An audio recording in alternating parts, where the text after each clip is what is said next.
সুনামগঞ্জের তাহিরপুরে বাড়িতে হামলা, ভাঙচুর ও লুটপাটের ঘটনা।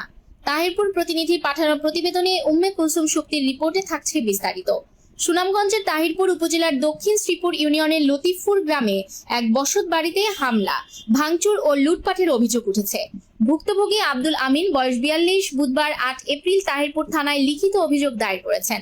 অভিযোগ সূত্রে জানা যায়, গত 5 এপ্রিল রবিবার বিকেল আনুমানিক 4টার দিকে পূর্ব বিরোধের জেরে একই গ্রামের নাজিম উদ্দিনের নেতৃত্বে তফুর আলম, নূর আলম, জসিমউদ্দিন, ওয়াসিম মিয়া, শামীম মিয়া, শাকিল মিয়া, তালহা মিয়া, সাফাতুল মিয়া, তবারক মিয়া, আকাশ মিয়া, বিকাশ মিয়া সহ আরো কয়েকজন দেশীয় অস্ত্র নিয়ে আব্দুল মমিনের বসতঘরে অনধিকার প্রবেশ করে। হামলাকারীরা লোহার রড, কাঠের রুইল ও বাঁশের লাঠি দিয়ে অতর্কিত হামলা চালায়। এতে আব্দুল মমিন গুরুতর আহত হন।